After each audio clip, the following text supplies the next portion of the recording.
Welcome, everybody, to the PHDJ podcast, episode number 287. Woo. My name is Mike. It's Joe Bunn. Joe, we decided years ago to stop counting episodes, and I think that was your idea, and it made sense at the time. But the reason I give the episode number this time around is it's pretty significant. We're wrapping it up finally, aren't we? Although we've come Yeah. Just to let the listeners in on a little insight, there have been a few times through the last 5.5 years where one of us was ready to say, hey, man, it ain't worth it anymore, the work and the effort and the creativity and everything else. But the other one was like, no, you saved it a couple times. I saved it a couple times. I think this time, and this is why it's the time, is neither one of us neither one of us like grabbed the other one by the ankle and said, no, you can't run away. It's just time. The chatter started last week. I think Mike brought it up and I was like, and he goes, what do you think? And I was like, ooh, man, it may be the right time. He goes, take the weekend, which ended up being the weekend plus the 4th of July to think on it. Weekend. Yeah. Right. And I did, and there was no rescue line. There was no part of me wanted to throw out the lasso and bring it back. Right. It's perfect timing for me in that I'm changing a lot of things that I do in terms of the multiple platforms that I'm on and the amount of time that I'm having to put in each, and some of them not going anywhere, which to me, at this age and stage of my career, is not worth doing anymore. Right. So it was all I don't know what the word is. It all kind of lined up. The stars aligned for me to be like, you know what? It is a good time. 300 sounds better, like episode 300, 100, 100, right. and 100, 100. Echo out like that, and that's where we end. But 287 has a nice... Yeah, and I started thinking about that. I'm like, 300 is still 3 months away. That's what I thought. Like, if we could have gone 3 more, if we were at 297, yeah, I would have said, let's freak out. But I'm like, God, that takes us to October at this point. I'm like, nah, it's just time, man. I said the same thing. I looked at it and I was like, 13 more weeks. Because at first you're like, that's only 13 more. And you're like, yeah, but that's 3 months worth of shows. And I just I love the fact that you thought the same thing. Yeah, the same exact thing. But I'm going to share something personal with the listeners because this really touched me. After Joe and I talked yesterday and just said, yeah, this is it. I got a text from Joe. How many seconds later? It wasn't 30 seconds after I'll agree to ending it if we set a standing date like third Wednesday of every month for a phone call check-in. And then I wrote, absolutely, and then Mike added, at a mandatory dinner whenever we're at the same conference. Done. That was beautiful, Joe. I'll tell you what, the hardest thing about ending this is I love you. I love talking to you every week. And that's the regularity that's going to be hard. If we could just get on this airwaves and not worry about content and trying to educate the DJs, everything else, and just bullshit for a half hour, I think we could do it. But it's that, what are we going to talk about? How are we going to make it useful? That's the struggle, if you will, every week. It is a struggle, man. I love you too, bro. And that's what I want. That was one of the things I was like, okay, in this final episode, I want everybody to know, like, there was no falling out. We have had falling outs before. We have. Believe you some me. of them on air. But we've gotten through those. And yeah, this is not anything but two guys that are just super busy and have just run out of steam. And like I said to you in the email last week, it's nothing to be ashamed of. Starting anything is easy. Think about how many blogs people start and podcasts and everything else, but doing it for a year, doing it every single week for 2 years, doing it every single week for 3. Not only do we have nothing to be ashamed of, we have something to be proud of, the fact that we kept this going. I get very reminiscent when things end, and I went back and looked at I actually watched our very first podcast, which we have on YouTube, and I can share that when I put this out. Yeah. Couple things have changed. First of all, we both had hair back then. I was about to say. and only one of us has kept their locks. Yes. My Wi-Fi has sucked for the entire 5.5 years. So our apologies to the listeners and the viewers, but I don't know what it is. I literally have a router 10 feet away, but it stinks. I don't know what it is. So apologies about that. But some things have changed. Some things have stayed the same. You know what I was really impressed with that first episode? You and I already had good chemistry. I went back and listened, and I was like, oh, are we going to be awkward? Are we going to be kind of finding our way? But we already had pretty good. And I think that goes to the fact that we were friends before we started the podcast. We had communicated a lot. We had worked on the workshop together. So it wasn't like two guys that were like, hey, let's see if we can make this chemistry thing work. We already had it going in. You know, man, I'll agree, Mike, with all that, especially the part where I definitely had hair at the beginning of this. But it was very easy for us to do, you know, because again, I had leaned on Mike as a mentor. I had seen Mike speak for years. I talked him into doing the workshop, which we did in 2 different cities, maybe 5-6 times, Mike? I think so, yeah. Between Raleigh and Las Vegas. We did that several times. We saw each other at least a few times a year, so it was pretty easy to just convert that relationship or that friendship onto, you know, a podcast or the microphone. And it you know, I'll say this, we carried a lot of, you know, the burden of, oh, what are we going to talk about? But you guys, the people that listen, also were the catalyst for, oh, the next episode should be this, or even if you didn't know it, you know, you might have made a post on Facebook. Mike saw it and was like, this is a good topic. And I don't even think, you know, as I was reflecting and I was scrolling back, I actually did. I got on iTunes or a podcast last night, iTunes, and I flip, and just, it's literally like endless. Like, yeah. And I was thinking about it and I was like, man, you know, it's not even that we're out of content, because again, whenever one of us makes a post, we'll get multiple comments and we can usually pull an episode out of that. It's just, you know, everything comes to an end, and this feels like the right time. You know, both of us agreed on it, and, you know, I don't know that we have a particular reason. It just felt right. And so something you guys did. I think it's that we didn't have a reason to keep going. I think that's there you go. We didn't have a reason to give it up, but neither one of us just had a reason to go. There's nothing more to promote. There's nothing. Your life has changed. My life has changed. We have so much else going on. And I also, and I'm not saying this to kind of leave it as a teaser, but I could see us from time to time hopping on here if something incredible happens in the DJ industry or the music world or whatever, and saying, hey, you want to do a one-off podcast? But it's just the regularity. Like, let's put it this way. I have one, I take this and I go edit it back in my office, and I drop the commercial in. And by the way, we'll thank Troy and everything. And I got that on here. But you know, I do some after show production work, and I'm not going to delete that file that I need to do that, because who knows, you know, we might, like I said, I don't think we'll ever go back to doing this weekly, but I wouldn't be surprised if we one off every once in a while. So maybe we will get to 300 5 years from now. You know what I mean?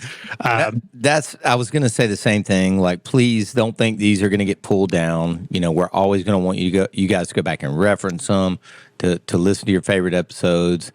You know, and I was going to say, I had that in my notes as well, that there, you know, at some point, there's going to be some music thing or something we're going to come back around to and just drop a surprise pop-up episode on you guys. Mike, how many people, what would be your guess, how many DJs have heard every episode? Would you think it's 100, 200? Yeah, I'd say. I was looking at our stats on Libsyn. Our most listened to show has 1,350 listens. Now, I know you're disappointed by that number. You wish it was higher, and me too. 130,000. Yeah. But so how many people? I'd say maybe more than 100, because I look at the stats, Joe, and every week when we drop a show, by a day later, we have 300 to 400 listens. Right. And then and then it's another 50, and then another 50, and 25, and 20. Mm-hmm. But so I think those are people who have subscribed to our show on whatever platform they prefer. So they get the notification Thursday morning. You know, I usually throw it out on Facebook and, on my own and in the graduate group and the discussion group. But I think a lot of people just, they get the notification. They're using the technology. Yeah, exactly. So, yeah, I'd say maybe 100, 150 have listened to every single show going back 5. And I was also thinking about that. And again, this is patting ourselves on the back, but we recorded our very first episode the last week of Obama's presidency. So it's February. So January of 2017. So Obama was leaving office. Trump had been elected and was about to be inaugurated. So this podcast has spanned 3 U.S. presidents. Yeah. One of them being probably the most insane presidency that anyone has ever lived through. And yet you and I have never talked about it. No, we haven't. And if you are a listener who appreciates that fact, you owe Joe a huge thank you, because if it were up to me, I would oh my God, I would and current events into every single episode. But Joe told me from day one that's not what we're doing. All right, let's please don't. Yeah. All right, hold on a second though. Is there a Mike Walter podcast in the future, or a Mike Walter and somebody else podcast in the future? I don't know. I think if I did do another podcast, it would be similar to what. Because if you remember, before you and I did this, I did a podcast with Vincent Velasquez. I do remember. I used to listen. DJs getting coffee or something like that, too. Something like that. But Vinny and I both, we talked about everything. We talked about sports. We talked about DJing. Yeah. We also spent a good amount of time on politics. And that's why and this is all you, Joe, you were the one that suggested this podcast from day one, just like you suggested the workshop. I was flattered that you included me in both. But you said from day one, Mike, if we're going to do this, we're not talking politics. We're not talking current events. We just and I know you hate the fact that I do it on my personal Facebook. you that has cost you money. But I am who I am. I'm not going to stop. That's I know. But we have. I mean, think about it. The George Floyd shooting or killing. 2 years ago was really the only time we broke that rule, and we talked about it. That's how powerful that one moment was, where we talked about social justice and we had a few people on to talk about equality. We did a whole episode about protest songs. That's the only time I got Joe to kind of break that, and it shows how important that moment was, that even Joe was moved by it. But we went through 4 years of the most insane. God, whether you agree with Trump or not, you have to admit it was some fucking crazy shit. Crazy. Joe and I never talked about it. It was a ride. We just kept all of it's been a ride. I mean, think about it. Through the full, we're still not out of it. COVID, and still did it every week and tried to remain positive when both of us were, legit, like shitting our pants, losing hundreds of thousands of dollars every month. I mean, it's been a ride, dude. Going back to your earlier statement, there's nothing I'll look back on this other than immense pride. Absolutely. Like, I don't look at it as a time suck. I look at it as a teaching platform. I'm super proud of it, as I am of some other DJ-related things. I was just looking through my notes. Do you have as anybody that listens to this knows, I never go back and listen to them, but I did some scrolling last night. Do you have a favorite episode, Mike? I have a favorite topic that we talk about, and that's music. Same. I think whenever we talk music, same thing. I type the same thing. I'll go back to that original top 40, which I'm proud of. That was my idea. We were coming up on episode 40, so that's 5 years ago. And I said, and the number 40 just triggered the whole top 40 in music. And I said, Joe, let's you and I put together our top 40 party playlist and compare it. And my fear when I came up with that idea was that we'd have 38 out of the 40 similar. So it wouldn't really. But if I remember, we almost had half different. I think we had 20 that were on the same, that were on both of our lists. And then you had 20 different ones and I had 20. So it was really a very interesting, but more than just that one episode, I think that opened our eyes to the fact that, talking music it's you and I love it, so it's interesting for both of us, but it's also very interesting for the listener. It is, and that is that the most listened to episode? You just said not. I told you. Okay. Episode 75, Getting Ready. That's the title of it. That is our most listened to episode. 72, How We Open the Dance Floor, is second. 85, Tech Tools, is third. Closing a Sale. So it's there's really no one specific topic that seems to be, but obviously the older shows are the ones that are most listened to. Yeah. Just because they've been around longer and people can stumble. Right. I mean, I don't know how people stumble on stuff accidentally, but I guess, we still get people go, hey, I just found your podcast and I was binge listening. I did some math, by the way. If you wanted to binge listen to the show from beginning to end, it would take you 5 straight days of listening. Whoa. Like not turning it off and then taking that 5 straight days of 24-hour listening. That's how much content somebody's going to set off on a road trip across the country and try and do it. Exactly. You could drive across the country from New York City to California and you still wouldn't be done listening to all our ramblings. What I know this is again putting you on the spot, but do you have a favorite guest? I'm going to say it, and I hope I don't insult any other guest that has been on, but I think Dave Lander, has been our best. He comes prepared every single time. He's real good. You can tell he's done his homework. He's a regular listener, so he gets into the flow of the show perfectly. And yeah, I'd say, and I would say, I haven't checked this, but I think we've had him on more than any other. Yeah, that sounds.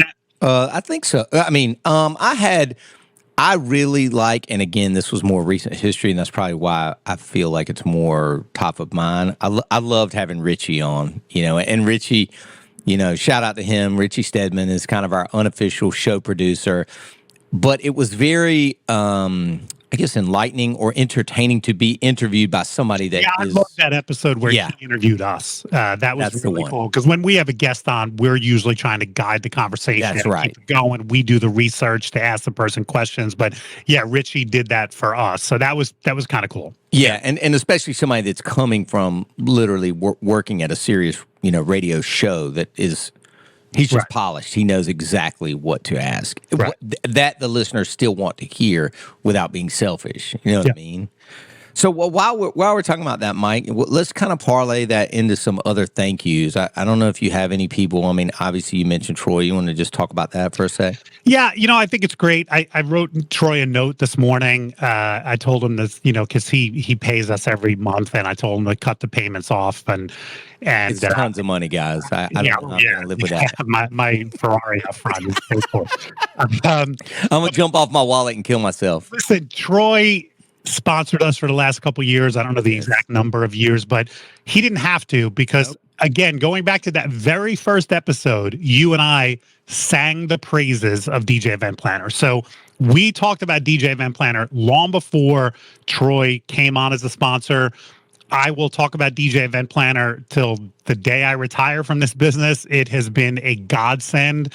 And I know you feel the same way, Joe. I felt like I was living out my own commercial last week. I saw that. Because I got to the beach last Tuesday, was about to go for a run, and I look at my phone, and one of my DJs texted me that he had COVID. So before I went for my run, I sent 2 text messages out to 2 people that were available that weekend. I said, hey, could you fill in? Went for my run, came back. I had gotten responses from both of them, planted my ass on the beach, started reassigning his events, and then I get a second text message from a second DJ who also contracted COVID. So on the beach, I reassigned 4 events, and then also sent out a contract I got an email from a client who I had been working, who said, hey, I'm ready to book, sent her out a contract. And I'm like, crazy. This is what I talk about in that commercial. Yep. That I'm literally sitting on the beach and sending, and I'm not. And prior to DJ Event Planner, as soon as I got that first text, I would have left the beach. I wouldn't have even run. I would have headed to the office to get my reassignments done and look into the schedule. So, yeah, I like I say about DJ Event Planner, there's never been something that I go, oh, I wish this program did this, and to find out it doesn't do it. Every time I go, I wish this program did fill in the blank, it doesn't. What's up? Sorry to interrupt this amazing podcast, but I want to tell you a quick story.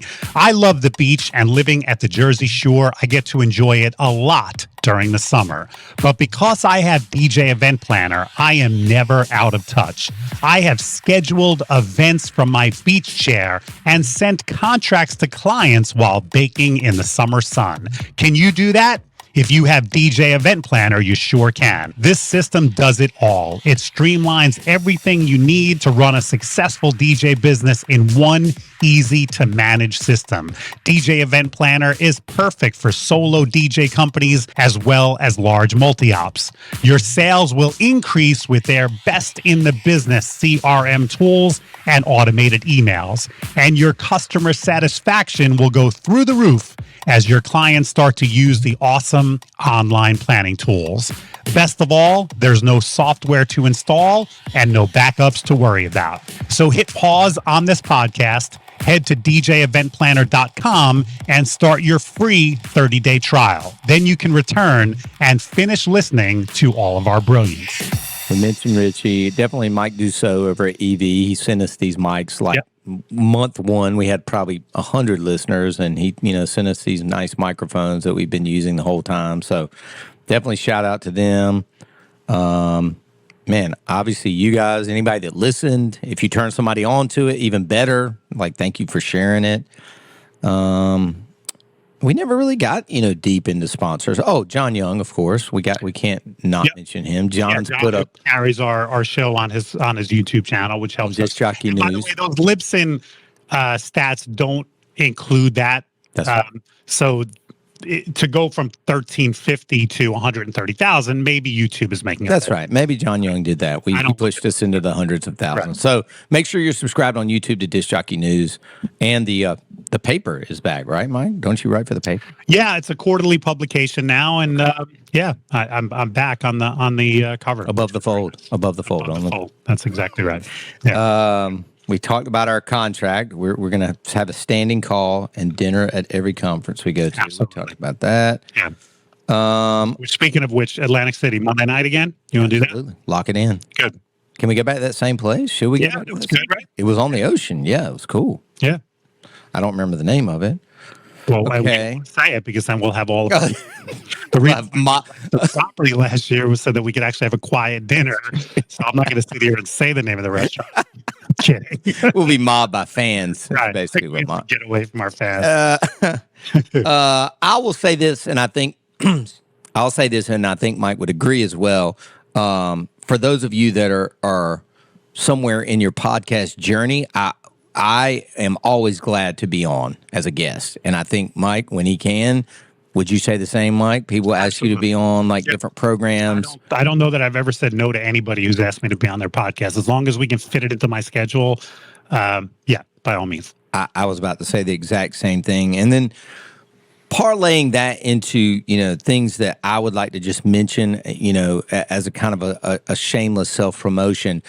The things that Mike and I talk about on this show, the other thing that I have to come up with almost every week, and we do it as part of the DJ's Vault membership, is Wednesday at 1 o'clock, and Mike's been on these. Wednesday at 1 o'clock is when we usually do them, and of course the recording goes inside the vault, a few hours later if you're working, full time during the day, or you can't make it, is the same thing. I always have a guest on. It's usually some topic that I'm not as proficient at, maybe, or if I needed an MC specialist, I'd bring Mike on. If I wanted to talk about destination DJing, I'd bring Brian Bonacisi on. So I do that probably 3 out of 4 Wednesdays. So if you still like content like this, and we do it live, it's just like this on StreamYard. We're sitting side by side in different parts of the country usually. Please check out the DJsVault.com. Yeah, I tune into that often Wednesday after we record this. I usually head to the office, and if I'm sitting there having lunch, I will often pop on your chat with whomever. That's right. And it's very interesting. And you get usually a text reminder right at 12:55. That's on the East Coast, by the way, so a little earlier for the West Coasters. But yeah, I'll see Mike in the chat. We usually have 50, 60 people on live, and then several hundred watch those later in the vault. So definitely check out that. Mike, what about you? Like other little, I know you've always got whatever things you're working on, projects, I mean, books? I'm knee deep in my seminar for Atlantic City. I'm talking about customer service, which is the first time I've ever tackled this topic, and I'm enjoying putting this together. I've had a million thoughts in my head, and it's just been the last couple of weeks that I've been putting the keynote presentation together. And I always get excited when I'm in this stage of preparing a seminar because I've got all these ideas, but I want to make them flow and make them make sense. So if you're on the fence about attending DJX this year, please try to make it. It's going to be in Atlantic City at a great hotel at the Hard Rock, which it was back at last year, and it's really the perfect. Yeah, what Joe just said is it's the perfect location for a DJ conference because the entire hotel drips music. Yep. And so it's just a natural fit for a DJ conference. And I haven't seen the schedule yet, but I've asked to speak on day one, and I will also be spinning all week long in the seminar room. So nice. That's fun. Yeah, just like I did last year. I'll be. So this, if I'm not mistaken, Mike, this is the first time we've been together this year, right? At a conference in August. She didn't go to Mobile Beat or whatever it's called, right? Midwestern. Nope. You were in Midwest. That's right. Yeah, I guess we haven't. Wow. So we haven't. Yeah, wasn't it Marquee? Yeah. And you didn't go to Mex, right? And I didn't go to Mex. I had just come back from Jamaica. Okay. Well, if that's not enough reason, we'll see you guys in Atlantic City. Dinner is a must, dude. Lock in. Lock it in. Lock it in. Cool. I'm putting on my shit right now. Cool. Okay. Mike, I don't listen. You asked about thanking, and I mentioned this, but I just want to make sure the listener is aware of it. Joe, all thanks for this 5.5 years goes to you because it was your idea originally. You were the one that came up with it, and I was thinking about this as we were preparing for this last episode. You are more of an idea guy than I am.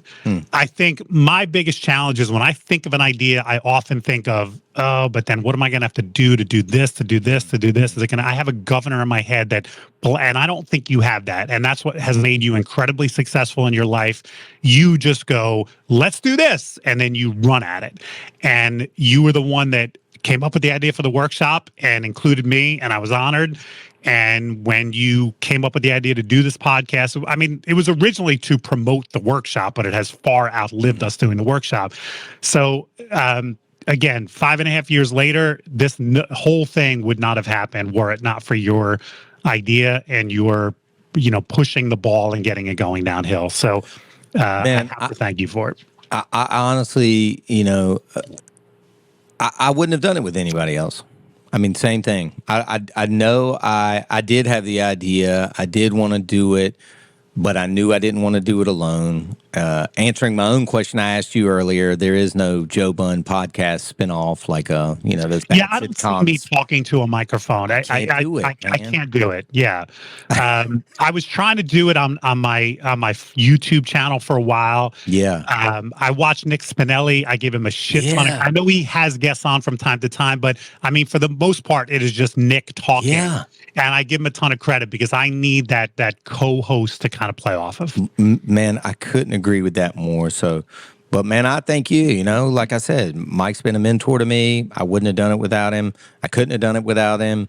You guys have seen me shamelessly writing notes. I keep this. Hold on.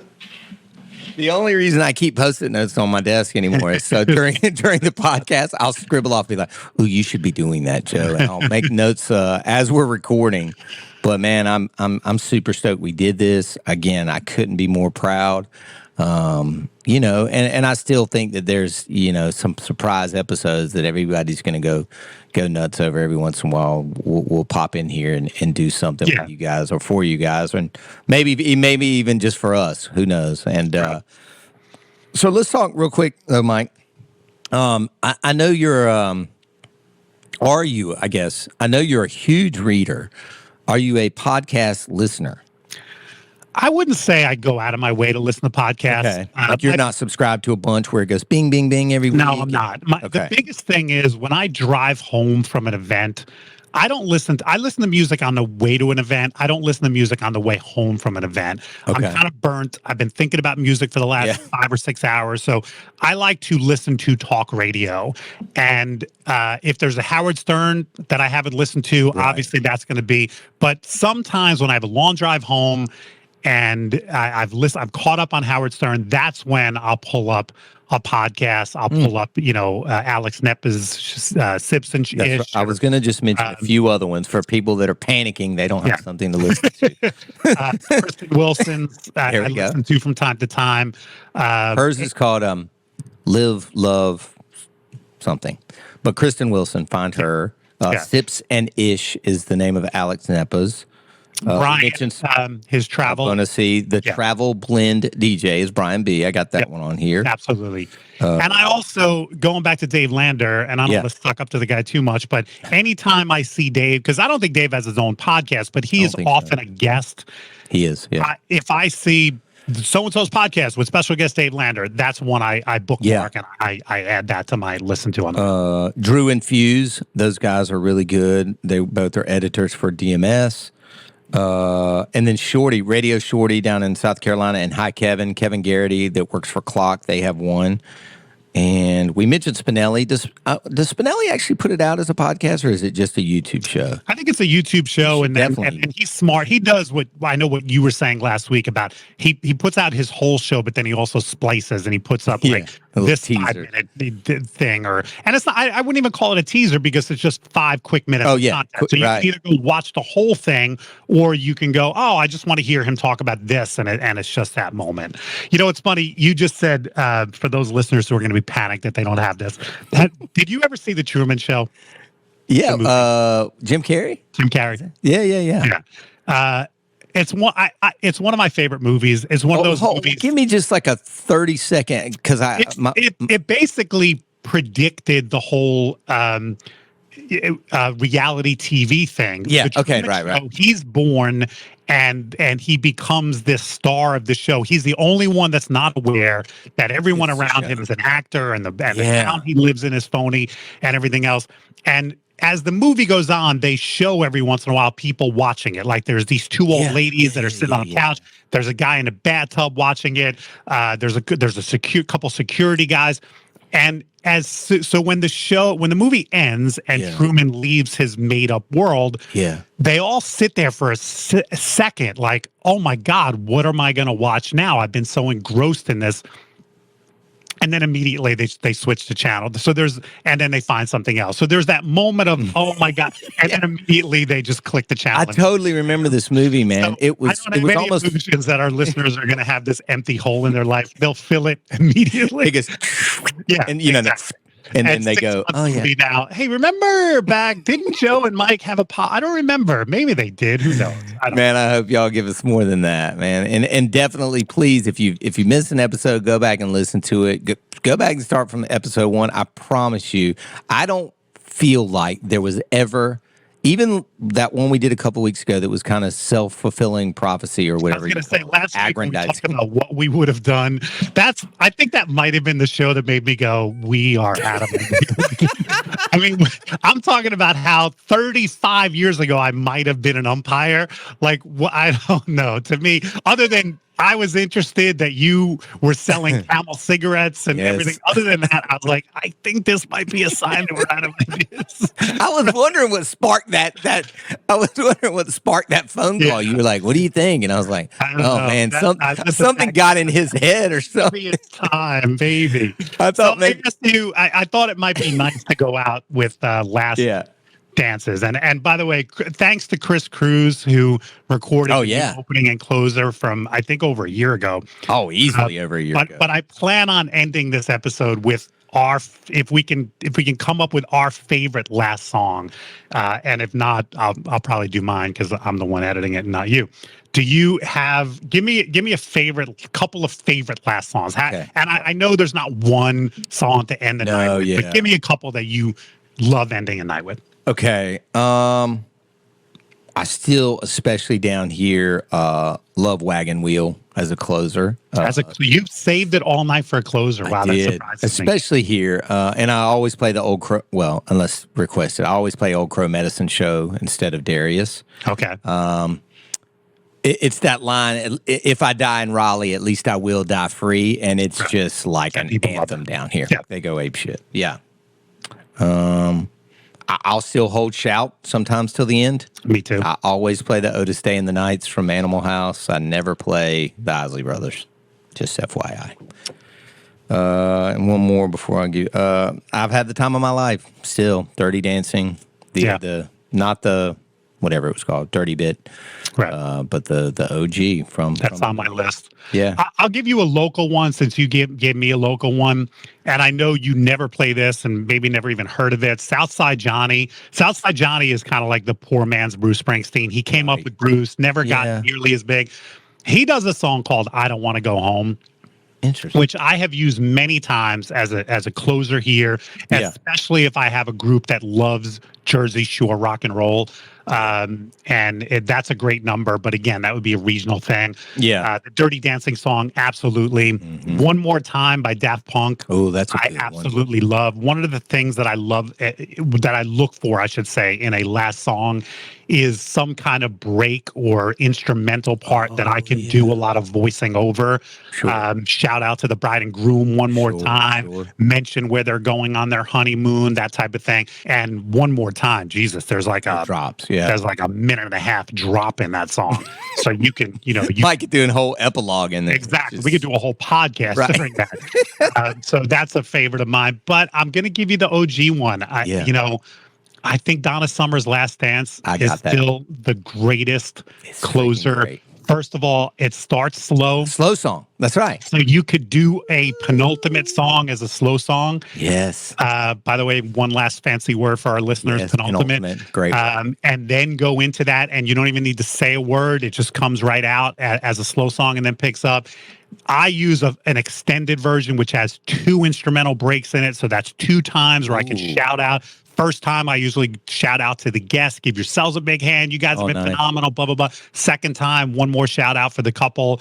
And then it ends cold. And as beautiful. Every last song of the night should end, it just ends on a big note. So it's still my favorite after all these years.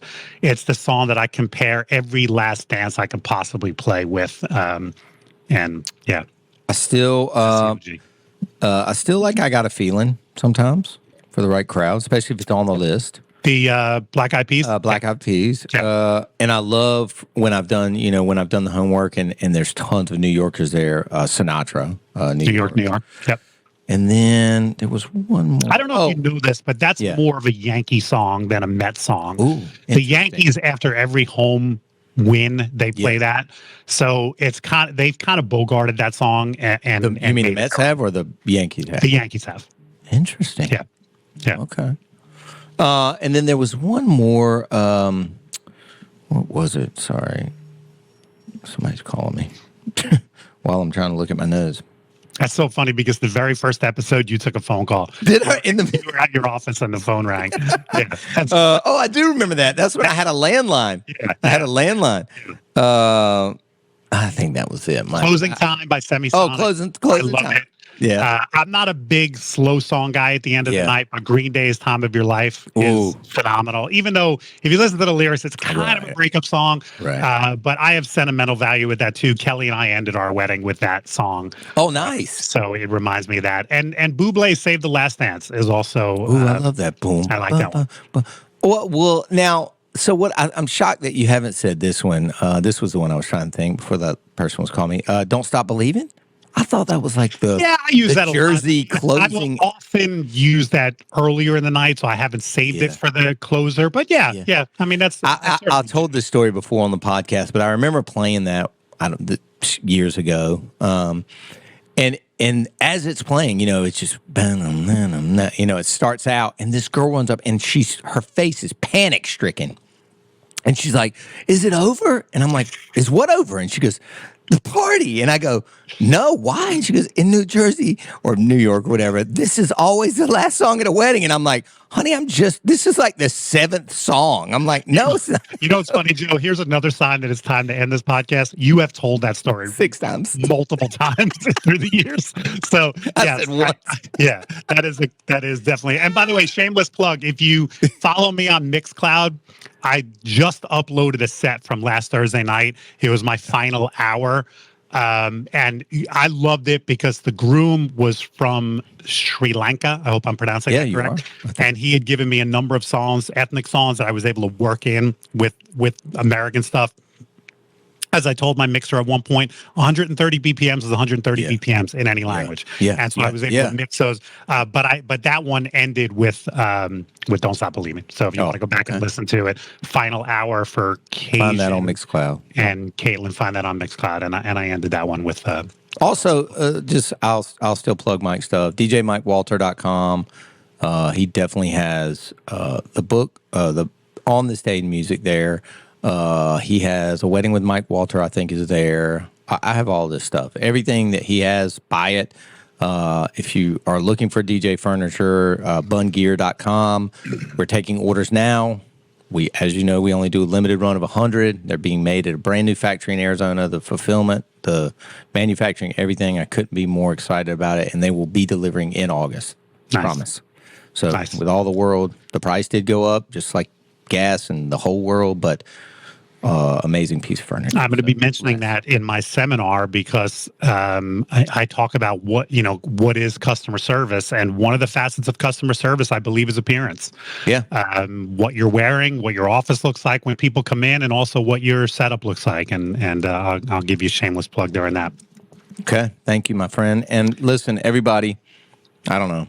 My last thank yous are obviously to Mike and to you guys for sticking with us, listening, enjoying this. It's been a pleasure, a journey, a ride.